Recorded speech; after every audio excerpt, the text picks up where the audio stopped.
BSc second year जो fourth same है उसमें ओपन इलेक्टिव केमिस्ट्री का जो सिलेबस आया है उस सिलेबस के अनुसार जो पहली यूनिट है उस यूनिट में दिया गया है बागवानी फसल उस यूनिट में दिया गया है।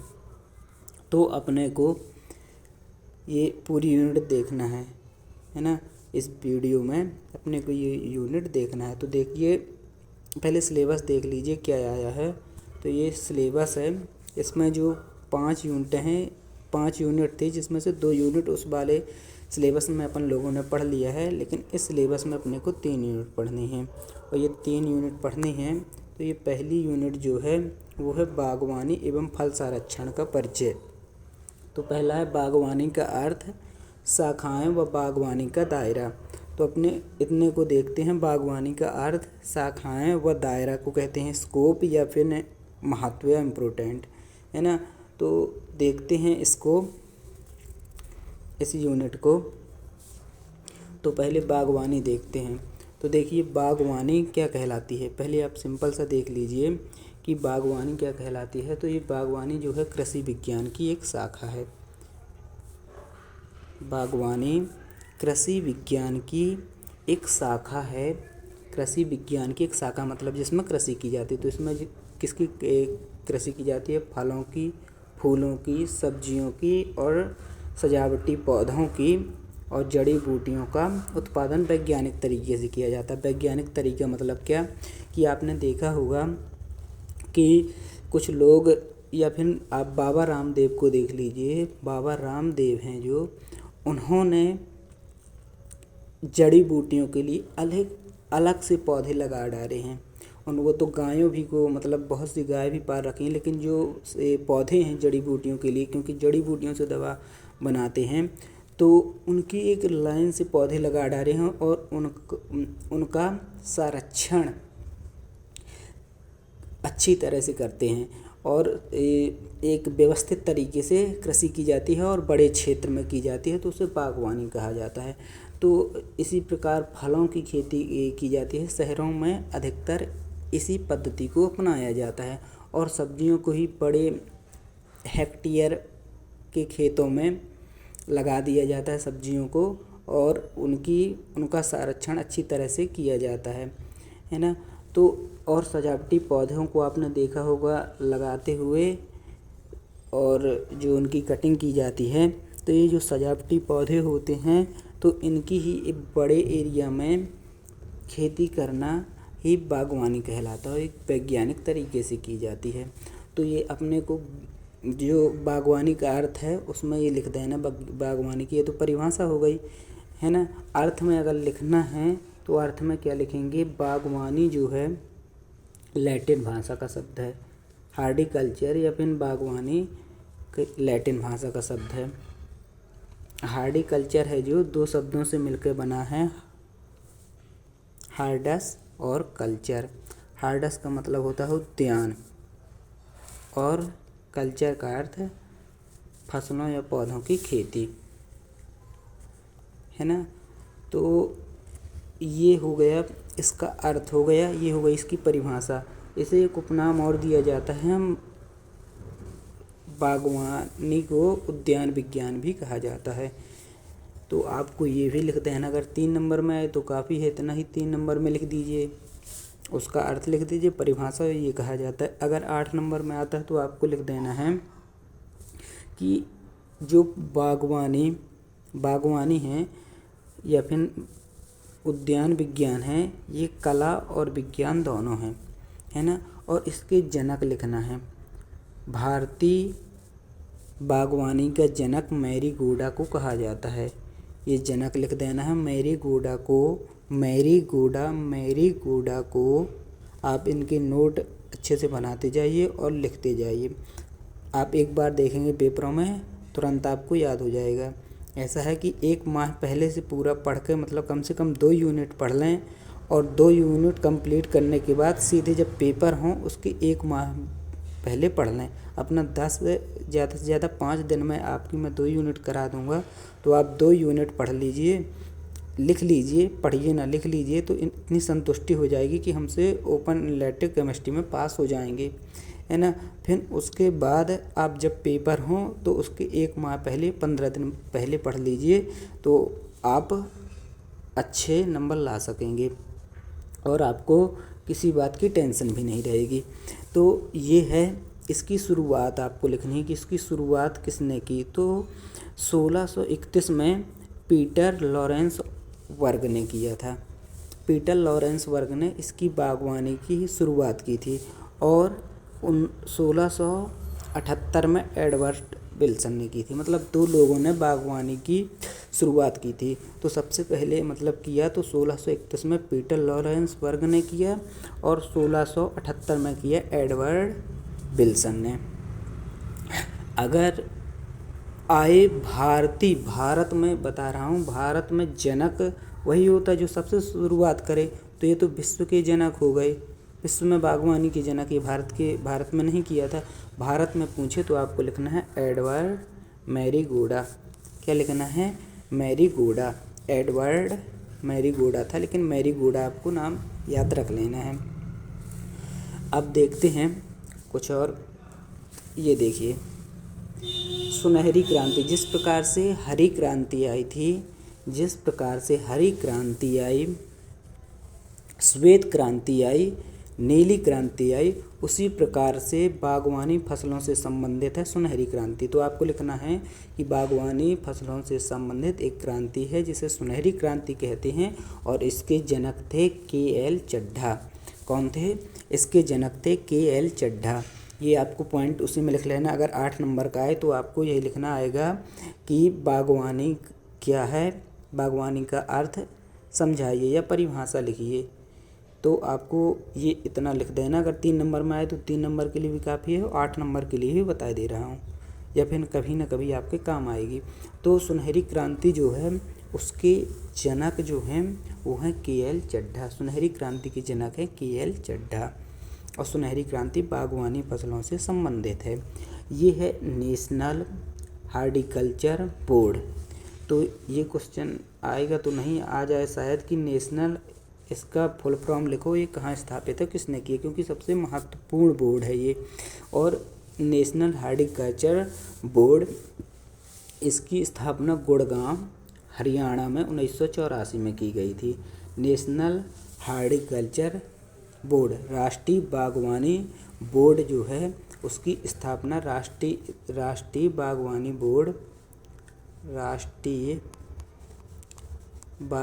बोर्ड की स्थापना गुड़गांव हरियाणा में की गई थी। और एनएचबी मतलब एनएचएम है, सॉरी एनएचबी लिख गया है यहाँ पर, एनएचएम, यहाँ एनएचएम कर लेना है। एनएचएम मतलब नेशनल हॉर्टिकल्चर मिशन, इसकी स्थापना 2005 में की गई थी।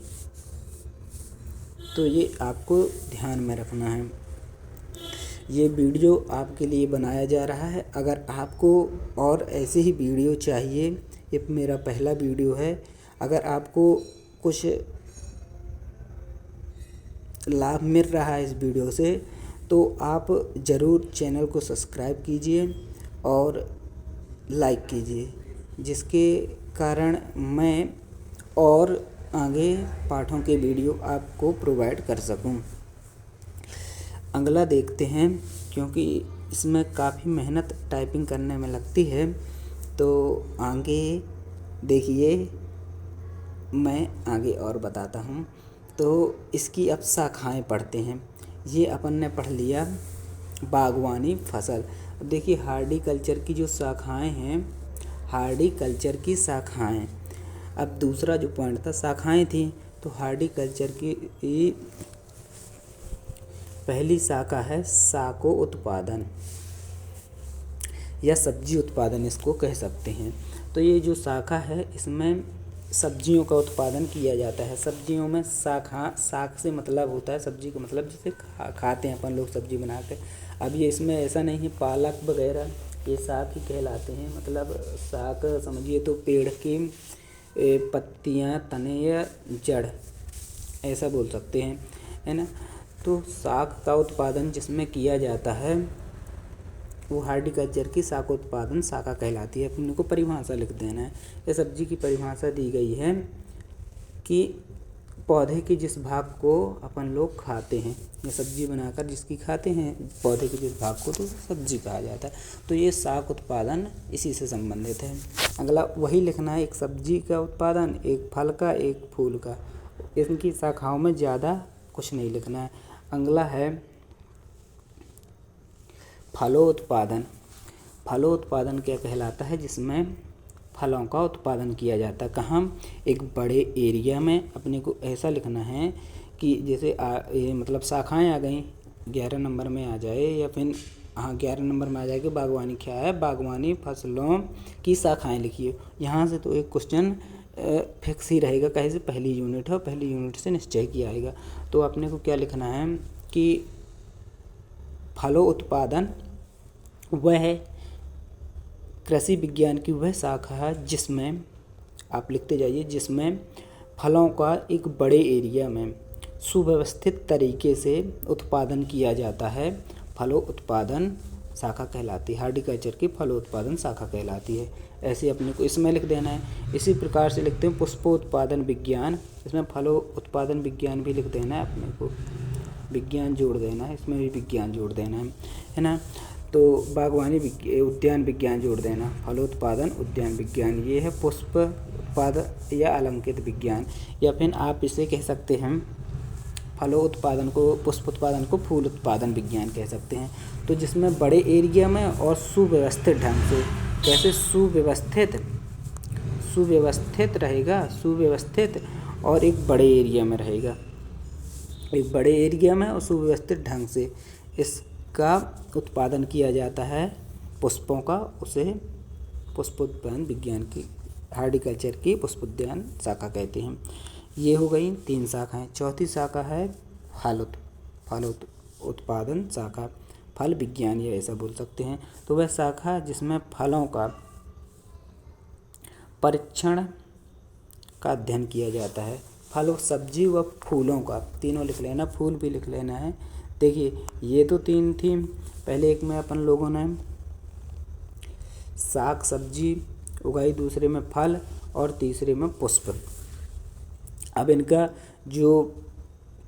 इनका संरक्षण जिसके अंतर्गत किया जाता है उसे फलों उत्पादन की प्रौद्योगिकी शाखा कहा जाता है, बागवानी की। तो ये हो गई 1 2 3 4 शाखा। अगली शाखा है, ये अगली शाखा है परिदृश्य बागवानी शाखा। परिदृश्य बागवानी भाषा शाखा। तो इसमें क्या किया जाता है कि जो सजावटी वाले पौधे होते हैं, सजावटी पौधे होते हैं और जड़ी बूटियाँ होती हैं,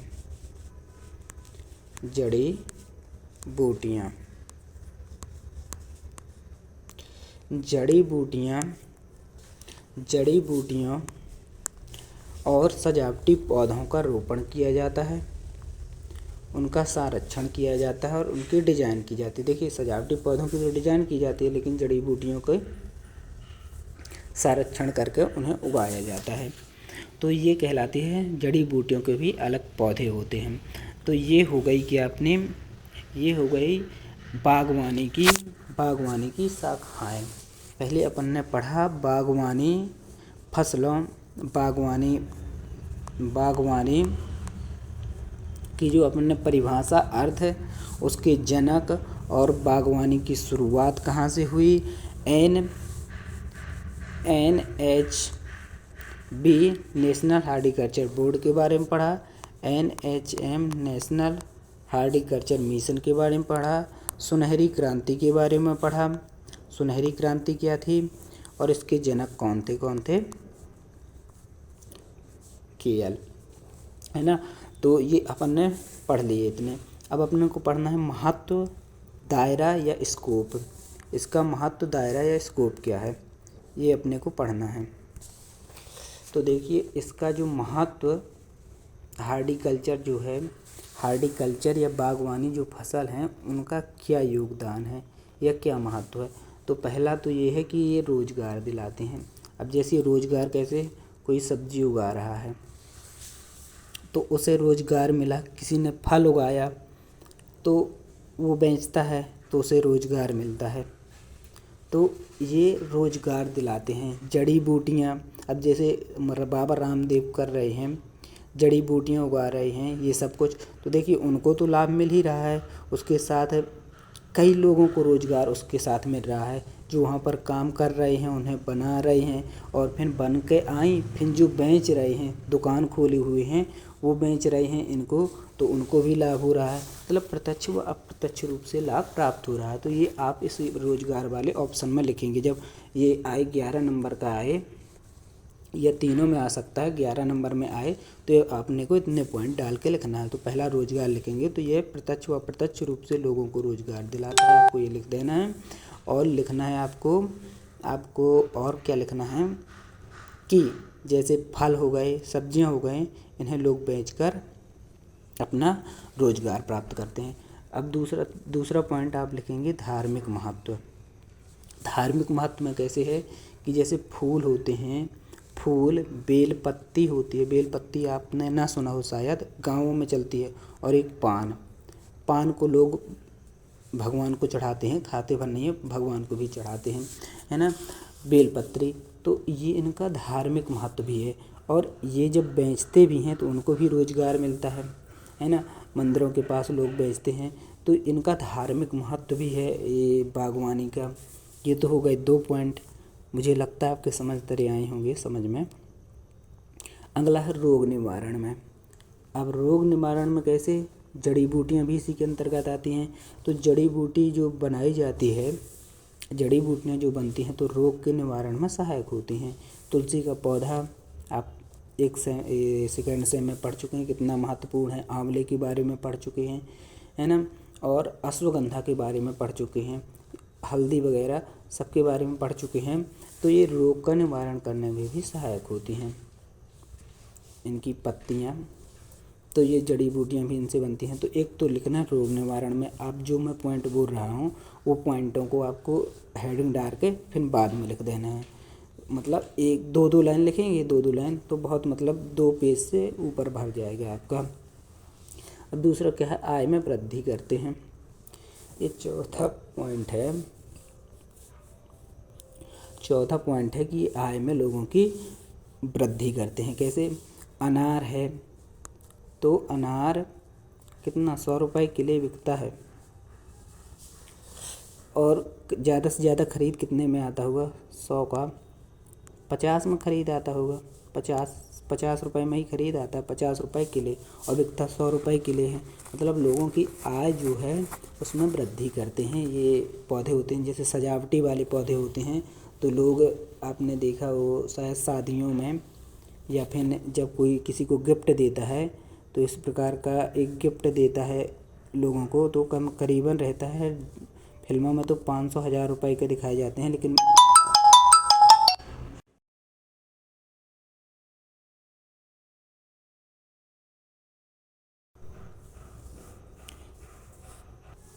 तो ये आय में भी वृद्धि करते हैं लोगों की। देखा होगा आपने कि ये गुलाब का एक फूल रहता है, तो गुलाब का फूल ज़्यादा से ज़्यादा कितने 1 रुपये का रहता है, 2 रुपये का, वो तो फ्री में गाँव में मिल जाते हैं, लेकिन वो वही 20 रुपये का 10 रुपये का बिकता है। तो ये आय में वृद्धि भी करते हैं। फूल फल शादियों में चढ़ते हैं, ले जाते हैं, तो इनकी महंगाई बढ़ जाती है ना। तो इस प्रकार से गुलदस्ते वगैरह ये लोग गिफ्ट एक दूसरे को देते हैं, तो ये आय में वृद्धि करते हैं। बागवानी से ही संबंधित रहते हैं।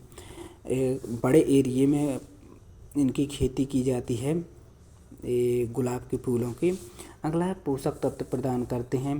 ये पोषक तत्व भी प्रदान करते हैं, जैसे कार्बोहाइड्रेट, प्रोटीन, वसा, ये प्रदान करते हैं। आपने पढ़ा होगा केला जो होता है उसमें वसा भी होता है, प्रोटीन भी होता है ना। सेब हो गया, इसमें कैल्शियम वगैरह होते हैं। तो सभी प्रकार के पोषक तत्व भी प्रदान करते हैं। तो ये फलों की कैटेगरी में हो जाएंगे कि पोषक तत्व प्रदान करते हैं, है ना। तो और शरीर को स्वस्थ भी रखते हैं। अगला है मृदा अपरदन। मृदा अपरदन को भी रोकते हैं। आपने कहीं आम का पेड़ लगा दिया तो उसकी जड़ें बहुत नीचे तक जाएंगी, और ये जड़ें नीचे तक जाएंगी तो उतनी जगह को बांधे रखेंगी, तो ये मृदा अपरदन को भी रोकने में अपनी भूमिका निभाते हैं। तो ये हो गए आपके 6-7 पॉइंट। अगला है जूस। आपने देखा होगा आम का जूस बनाया जाता है, केले का जूस बनाया जाता है, और अनार का जूस बनाया जाता है। केले का जूस, अंगूर के जूस, ये जूस बनाने में काम आते हैं, दाख बनाने में काम आते हैं, चूर्ण बनाने में आते हैं। आंवले का चूर्ण बनाया जाता है, त्रिफला चूर्ण। और सॉस आपने देखा होगा टमाटर की बनती है, जिसे टोमेटो सॉस बोलते हैं, तो सॉस बनाने में भी इनका बहुत उपयोग किया जाता है। इसी प्रकार से अन्य चीज़ें हैं जिनमें इन्हीं फलों का, पत्तियों का और इनका उपयोग किया जाता है। अगर और आपको ज़्यादा लिखना हो तो पतंजलि के आधे से ज़्यादा प्रोडक्ट हैं वो बागवानी पर ही आधारित हैं, तो उनके भी नाम लिख सकते हैं आप, है ना। अगला है सजावट में। सजावट में बागवानी पत्तियां जो रहती हैं इनका सजावट में मैंने बता दिया कि सजावट में इनका उपयोग किया जाता है। सजावट में कैसे, आपने देखा होगा बड़ी बड़ी यूनिवर्सिटी देखा हो या अपने कॉलेज में ही देख लीजिए, फलों की कटिंग करके एक अलग तरीके से इनको बना दिया जाता है जिससे सजावट तरीके से लगने लगते हैं। आपने अगर देखा हो दिल्ली का आराम मुगल गार्डन अगर देखा हो, राष्ट्रपति भवन के सामने, राष्ट्रपति जो भवन है उसी के पीछे बना हुआ है मुगल गार्डन। यहाँ कम से कम 3400 से अधिक प्रकार के वैरायटी के पुष्प लगे हुए हैं, तो उनकी डेली कटिंग की जाती है। तो उनमें सजावट आपने देखा होगा, एक वो आता है क्या बोलते हैं, मनी प्लांट। मनी प्लांट का उपयोग किसमें, सजावट में ही तो किया जाता है। यहाँ दीनदयाल गार्डन है, वहाँ भी आप देख आइए, वहाँ पर कई पौधों की कटिंग करके अच्छे से लगाया गया है। तो इसमें IT पार्क में दिखाइए, वहाँ पर भी इनका उपयोग किया गया है। प्रदूषण को रोकने में पौधे जो रहते हैं तो प्रदूषण रोकने में अपनी महत्वपूर्ण भूमिका निभाते हैं, है ना। तो पौधे ऑक्सीजन भी देते हैं, तो ऑक्सीजन को शुद्ध रखने में, ऑक्सीजन की मात्रा बढ़ाने में भी बागवानी का ही उपयोग महत्वपूर्ण है। क्योंकि पौधे अगर बड़े एरिया में आम के पौधे लगा रहे हैं तो कितना अधिक महत्वपूर्ण रहेंगे, वो कितना अधिक प्रदूषण को रोकेंगे, पर्यावरण को अच्छा रखेंगे। तो इस प्रकार से आप इनका जो जितने पॉइंट बनाए, इनको पॉइंट को हेडिंग बनाना है और इन्हीं हेडिंग के अंदर 2-2 लाइन लिख देना है। अगर 2-2 लाइन आप लिखते हैं तो मुझे कह सकता हूँ कि आपको पूरे नंबर मिल जाएंगे, क्योंकि मुझे भी इसी प्रकार से लिखना है। तो इतना अगर आप लिखते हैं तो 11 नंबर का क्वेश्चन है, तो 8 नंबर 9 नंबर तो देंगे ही, 9 क्यों पूरे देंगे। वैसे भी हिंदी वालों का कोई इंग्लिश के स्कूल में पढ़ना बहुत ही ख़राब है। इन्हें पहले ही बता देना चाहिए कि हिंदी से आप लोगों को नहीं पढ़ाया जाएगा, अतः आप इस कॉलेज में एडमिशन ना लें। फिर भी अच्छी बात यह है कि यहाँ पर हिंदी से लिखने को मिल रहा है और मटेरियल तो यूट्यूब, गूगल सभी जगह उपलब्ध ही है ना। तो इस प्रकार से इस क्लास को ख़त्म करते हैं और